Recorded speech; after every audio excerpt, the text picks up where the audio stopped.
이재명 대통령이 코스피 5천 얘기한 거는 근거를 가지고 하는 거예요. 근거도 있고 대안도 있는 것이라서 저는 실현 가능성이 대단히 높다라고 보는 게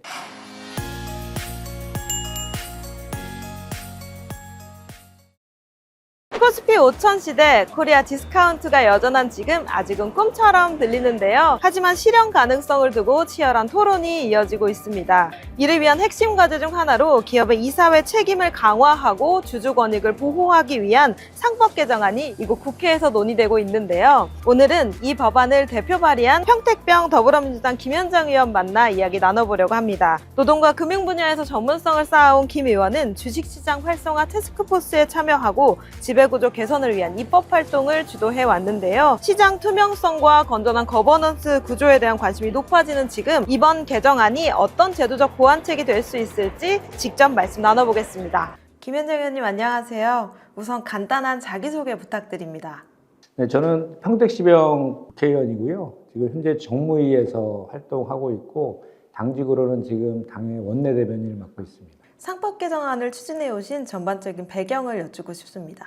그러니까 기본적으로 저희 자본시장을 활성화시키고 싶은 거죠. 주식시장을 통해서 투자된 그 돈이 또 기업으로 들어가서 기업도 이제 투자를 하고 또 일자리도 만들고 내수도 살리고 이런 선순환들이 일어나는 구조를 만들고 싶은데 자산의 분포를 보면은 부동산이 7위고 금융이 3위거든요. 금융이나 특히 자본시장 같은 경우에는 거기에 투자가 되면 기업으로 들어가고 그것이 또 경제를 살리고 또 일자리 살리는 선순환 구조를 갖고 있는 것이 자본시장이거든요.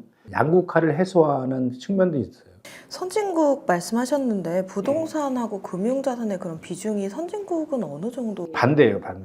그 선진국 같은 경우는 부동산 자체가 이렇게 투기라든지 부의 증식이나 이런 수단이 아니라 말 그대로 주거하는 주거 개념으로 많이 되어 있거든요. 우리나라 같은 경우는 이제 투기 수단으로 많이 이제 그렇게 악용되고 있는 게 이제 현실이잖아요. 가장 큰 이유 중에 하나가 자본시장 쪽에 투자할 곳이 없잖아요. 자본시장 쪽에 워낙 그 디스카운트 되고 저평가되고 있으니까 주식에다 투자했다가는 또 불측에 어떤 또 피해를 입을지 모르는 불안감이 항상 상존해 있는 거죠. 그러니까 예를 들어서 내가 LG화학의 주식을 무량주랄해서 장기 투자를 하려고 많이 사놨는데 갑자기 거기가 가장 그 유력했던 부분을 갖다가 물적 분할해가지고 LG엔솔로 분할 상장시켜 버렸거든요. 그러다 보니까 LG화학의 주가가 100만 원에서 50만 원을 반토막 나버렸어. 그러면 정말 무량한 LG화학을 보고 투자했던 그 투자자들은 그냥 자산이 50% 날아가 버리는 거거든요. 너무 억울하잖아요. 이런 문제들을 해소하기 위해서 법의 개정이 필요하다는 거고 상법의 개정 내용들은 가장 기본적인 것이 이사의 충실 의무를 회사로부터 주주까지 확대하는 이게 핵심인 거거든요. 이게. 지금 같은 경우에는 이사의 충실 의무가 선관 의무라고 하죠. 회사에만 있기 때문에 회사가 결정한 대로 그냥 저 지배주주나 오너 일가들이 결정한 대로 따라주면 아무런 민형사상의 책임이 없어요. 이사의 충실 의무 대상이 아까 말씀하신 것처럼 회사에서 회사 및 주주로 확대가 되는데요. 이게 어떤 의미를 내포하고 있는지 조금 더 구체적으로 설명을 해주시면 좋겠습니다. 이사회가 있잖아요. 회사의 이익을 위해서 선관주의 의무를 다하면은 되는 거예요. 지금 현재 상법은. 그럼으로 인해서 그 결정들이 이사회의 결정들이 소수 주주들한테 피해를 주는 경우가 있거든요. 이사의 충실 의무가 주주들에게는 없기 때문에 그랬던 거거든요. 그래서 이사의 충실 의무를 회사와 이사 주주까지 확대하면 이사들의 책임이 발생하기 때문에 그런 결정들이 이제 많이 방지될 수 있다 그런 것이죠. 주주비례적 이익보호라는 논지가 있잖아요.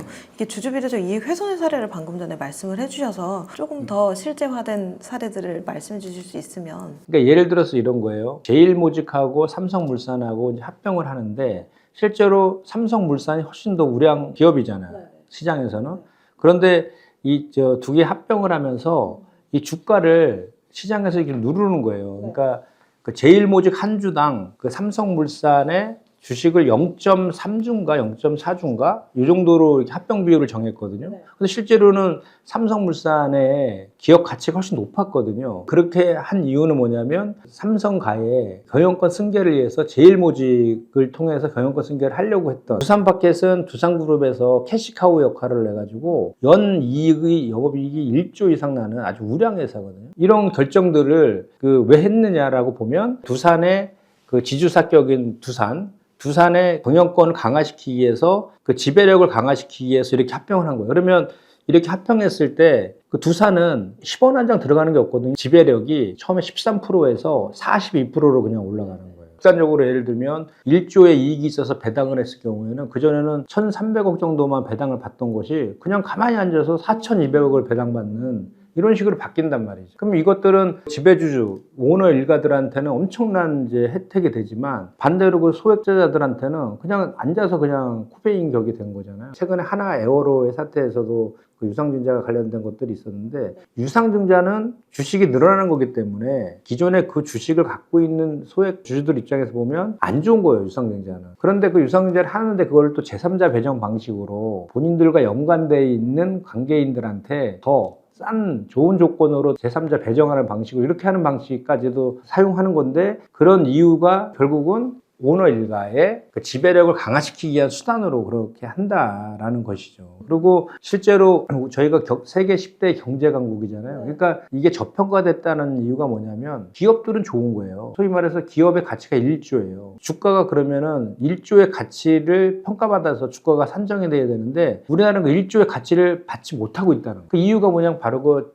핵심적인 게 편법적 지배구조 개편에 있다라는 게 제가 주장하는 것이 아니라 MSCI에서 일관되게 그거를 지적하고 있거든요. 코리아 디스카운트는 좀 오랜 동안 해소가 되지 않는 문제이기도 한데 이게 상법 개정안이 어쨌든 밸류업 효과를 노리고 추진을 하시는 거니까 좀 단적으로 코스피 5천 시대가 가능할지도 여쭤보고 싶은데요. 충분히 가능하죠.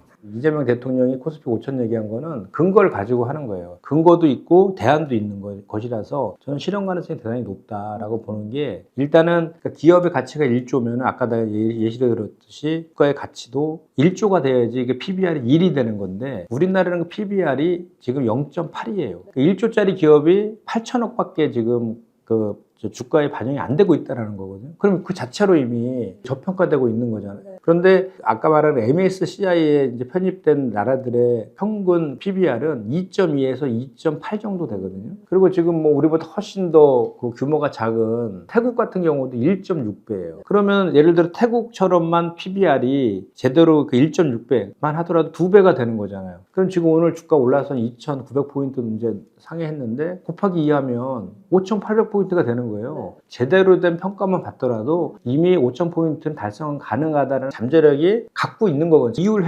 해결한다고 하면 미국으로 갔던 그 투자 자금도 다시 국내에 환입도 될 수 있는 기회도 될 수 있는 것이고 또 외국인 투자들의 투자도 더 활성화 될 수 있겠죠. 그런 거를 통해서 지수를 충분히 상승을 견인할 수 있는 거고 그런데 중요한 것은 특히 경제가 심리라 그러잖아요. 증시는 훨씬 더 심리가 크게 작동하는데 지금 현재로서는 이재명 정부가 출범한 지 14일 정도 이제 됐는데 좋게 긍정적으로 지금 반응하고 있어요. 우리나라의 증시의 고점은 3,300포인트였어요. 21년도 7월 달에. 그때 3,300포인트가 가능했던 것은 코로나 시기 때 유동성이 시장이 많이 풀렸거든요. 그런 이유 때문에 이제 그 21년 7월 달에 최고점을 이제 찍었었는데 그 이후에 계속 그 곤두박질 져가지고 박스권에 딱 갇혀 있었죠. 사실 원래 새로운 정부가 출범하면 주가가 좀 오르잖아요. 근데 이번에 오르는 그 주가 상승은 과거랑은 다르다라는 게 전문가들의 진단이죠. 세 가지를 이제 보면 되는데 일단은 새로운 정부가 들어섬으로 인해서 불확실성이 해소됐다는 게 하나가 기본적으로 있는데 그 다음에 이제 증시 상승을 견인하는 종목을 보면은 증권주랑 지주사의 주가가 급등하고 있거든요. 증권사의 주가는 주식 자금들이 많이 이제 들어오니까 오른다고 치고 상법 개정으로 인해서 편법적 지배구조 개편이 없어지면 그 시장이 투명해지기 때문에 그거에 대해서 가장 큰 혜택을 볼 것이 지주사다. 이렇게 보고 있는 거예요, 시장에서는. 반대로 지금 우리가 상법 개정하는 거에 대해서 재계에서 반대를 많이 하잖아요. 근데 시장에서는 상법 개정하면 지주사한테 훨씬 더 좋다라고 투자가 선순환되니까 그렇게 반응하고 있는데 정작 당사자들은 반대하죠. 왜 반대하겠어요? 편법적 지배구조 개편을 하고 싶은데 못하게 되니까 반대하는 거거든요. 그리고 실제로 14개 기업에서 반대 성명서도 내고 그랬거든요, 작년에. 그 기업들 보면 전부 다 물적 분할, 합병, 쪼개기 상장 이런 것들을 했던 정가들이 다 있는 기업들이에요. 시장에서는 그거에 대해 긍정적으로 신호를 보내주고 있다는 걸 봐서 그리고 우리 자본시장을 위해서는 상법 개정이 필요하다는 것을 반증한다고 보는 것이죠. 상법 개정안에 대해서 재개해서 반대를 하는 것 중에 집중투표제 의무화 도입에 대해서도 좀 반대가 심한 것 같은데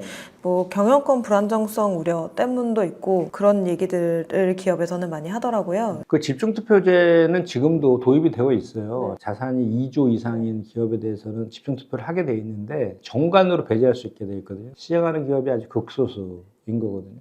이제 우리가 집중투표제 같은 경우에도 단계별로 시행하는 거죠. 2조 이상의 자산을 가진 기업들부터 단계적으로 이렇게 지금 하고 있고, 미국이나 유럽 등의 선진국에서는 이미 다 일반적으로 도입되어 있는 집중투표라는 게, 예를 들어서 이사를 3명을 선출하려면 그 3명 1인 3표를 행사할 수 있다는 거잖아요. 근데 이제 개별 투표로 하게 되면 일반 이사뿐만 아니라 사회 이사들까지 전부 다 그냥 지배주주들이 원하는 사람으로 다 임명할 수 있는 거거든요. 집중투표를 하게 되면 그래도 그 중에 한 명이라도 그래도 소액투자들이 집중투표를 함으로 인해서 소수주들을 이익을 대변하는 그런, 이사회가 좀 다양화되고, 사실 이사회 역할의 경영에 대한 견제와 감시 기능이 있는 거잖아요. 근데 지금 고수기로 전락되어 있으니까 그거를 상식적으로 복원하자는 그런 의미인 거죠. 사회이사에 대한 명칭을 독립이사로 바꾸는 안건도 포함이 되어 있는데, 이게 독립이사라고 하면 뭐 독립성을 강조하기 위한 명칭 변경이겠지만 조금 더 구체적인 다른 이유가 있을지도 궁금하고, 그다음에 현장에서 실제 기업들이 이걸 어떻게 좀 대응을 하면 좋을까라는 질문도 있더라고요. 그러니까 이 사회가 독립성이 좀 보장돼야 되거든요. 지배주주라든지 뭐 이렇게 오너 일가들의 전횡도 좀 방지하고 기업들의 실질적인 그 가치도 높일 수 있는 결정을 하게끔 해줘야 되는데, 그 독립성을 좀 강조하는 거죠. 독립이사로 강조하고, 지금 사회이사가 이사회 4분의 1 이상 선임하게 되어 있거든요. 이거를 좀 강화시켜서 3분의 1 이상을 독립이사로 이렇게 선출하자, 이런 내용이죠. 그 미국 같은 경우에도 그 S&P 500 그 상장회사 기준으로 보면 90% 이상의 기업들이 전부 다 그 독립이사로 되어 있고, 비율이 높을수록 오히려 재무 성과도 높아지는 결과가 낳고 있다는 것도 연구 결과로 다 확인되고 있는 그런 내용들이, 집중투표제라든지 독립이사의 숫자를 확립한다든지 넓힌다든지 이런 것들은 전부 다 이사회의 독립성이나 투명성과 다 연관되어 있는 그런 제도들이다라고 봅니다. 이게 또 감사위원 분리선출 확대 시도도 있는데 이것도 재계에서 조금 반대를 하는 부분이거든요.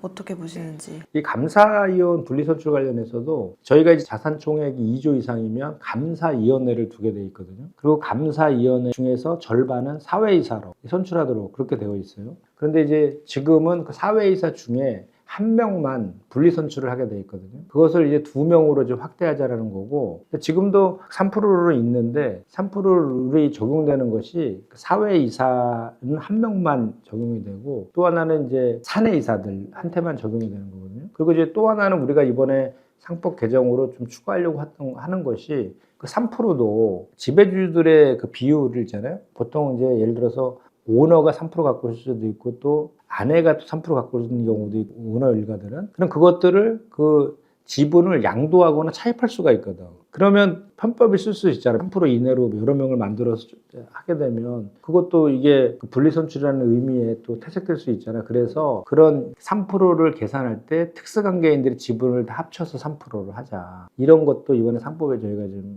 개정안을 담으려고 하는 거죠. 오늘은 상법 개정안을 대표 발의하신 김현재 의원님 모시고 이야기 나눴습니다. 코리아 디스카운트를 넘어 코스피 5천 시대를 향해 이번 상법 개정안이 그 전환점이 될 수 있을지 귀추가 주목됩니다. 관련해서 궁금한 점이나 또 추가로 다뤘으면 하는 내용이 있으시면 댓글로 남겨주시기 바랍니다. 김현재 의원을 비롯한 관계자들을 통해서 답변을 이어가겠습니다. 지금까지 김현재 의원님과 함께했습니다. 오늘 말씀 감사드립니다. 네, 고맙습니다.